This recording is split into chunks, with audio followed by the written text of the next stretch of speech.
From the Oklahoman Newsroom, this is an OSU update. I'm Jenny Carlson here with OSU beat writer Nathan Ruiz. Nathan, it's Bedlam in Kansas City, a third time between Oklahoma State and Oklahoma. They'll meet on Wednesday night in the Big 12 tournament. Let's talk about, before we get to the rematch, let's talk about NCAA tournament hopes, because Cowboys sit 8-10 in Big 12 play after their big win against Kansas over the weekend. What's sort of the feeling right now about where they sit or stand or whatever as it relates to the NCAA tournament? Well, right now, OSU has at least gotten itself in that conversation, and that hasn't been a place they've been for a lot of the year, but when you become the first team in the Bill Self era to sweep Kansas, that's obviously going to do you a lot of favors. OSU really not getting a lot of respect nationally. You know, they're in a lot of, next four outs or first four outs.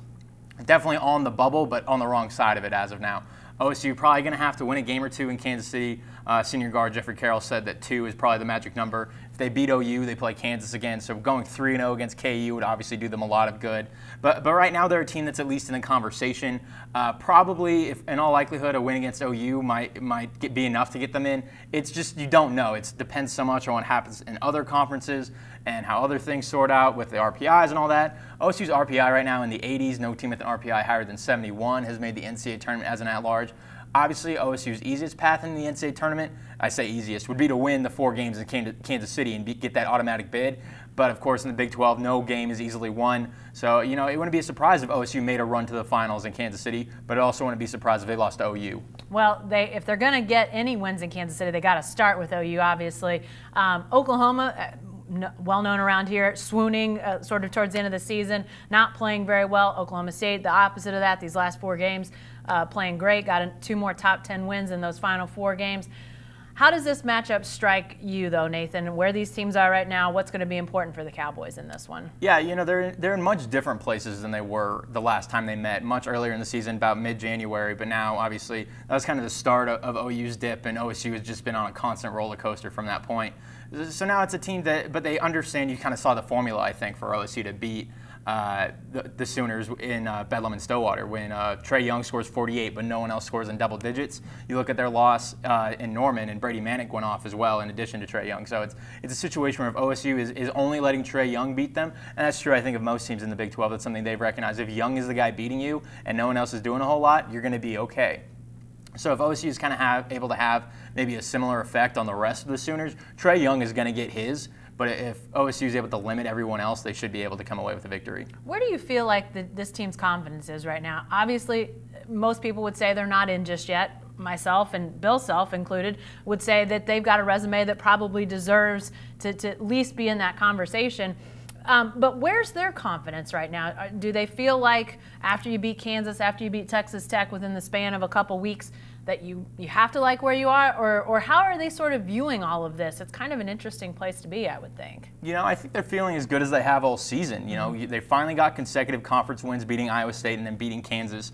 2 weeks ago, Mike Boynton proposed the 4-game season, and as you mentioned, they went 3-1 in that stretch, beating Texas Tech, losing to Texas on a last-second bucket, and then really controlling Iowa State and Kansas. So now they're in a position where they have at least, again, put themselves in that conversation. I think part of it is that focus really honing in for the end of the season. You got 3 veteran guys in that starting lineup regularly, and Kendall Smith, Mitchell Solomon, Jeffrey Carroll, 3 guys whose careers are almost over. So maybe as they see the light at the end of the tunnel, they're just trying to push that back a little bit, and that's really bringing the whole team in. Tavares Shine, another guy who's going to graduate, and we don't know what his status is for next year right now, but he's a guy who's maybe in the same boat. But I think this is a team that's playing as confidently as it has all season. Anytime you sweep Kansas, I think that's obviously going to build momentum. And OSU is definitely taking in a lot more energy and coming in, I think, as the hotter team, no doubt, into this Bedlam matchup.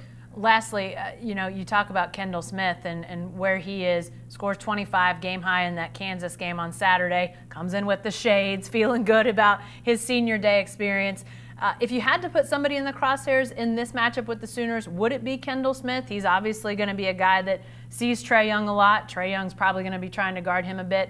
Is Kendall Smith going to be maybe that focal point for the Cowboys on Wednesday night? Yeah, it'll be interesting to see, just given his importance in OSU's Bedlam win. Hits a big 3-pointer at the end to send that game to overtime. Without Kendall Smith, OSU doesn't win that game. Obviously, coming off a 25 performance against the Jayhawks, had an interesting play that they talked about yesterday where he looked to OSU's bench and it looked like it was maybe a deke, got Kansas's defense to freeze, and he gets an easy layup. In reality, him and Boynton were just arguing about whether to take a timeout Devontae Graham lunges for the ball and he's able to go to the basket. So he's just it's a savvy play by a veteran player, graduate transfer. He's a piece that when you add it all up, you don't know where OSU would be. I don't know if they have those 2 wins against Kansas without him, the wins against Texas and Iowa State and OU, his role in those games as well. So he's been a guy who's gone a long way for OSU. And Tavares Shine will probably have the primary responsibility of guarding Trae Young, but as a point guard, Kendall Smith will have that responsibility at times. And so for him to be that clutch veteran player for OSU in Kansas City, that's going to go a long way. I guess regardless of what happens to the Cowboys in the NCAA tournament, one Cowboy's going to the Final Four weekend at least, right? Yeah, we found out? Yeah, sounds like it. Mike Boynton said during Monday's availability that he got an invitation to I think it's like the Crunch Classic or something. It's basically the Final Four's version of a celebrity all-star game. So he got invited to that. The teams are coached by Shaq and Magic Johnson. So that seemed to be the big draw for him. He said he has to get in a little better shape before the end of the month rolls around. But it should be interesting to see him get on the court with those guys. Yeah, I guess we'll keep tabs on that, see how that goes for Mike Boynton at the Final Four weekend. All right, be sure to stay with the best coverage team anywhere at newsok.com and every day in the Oklahoman.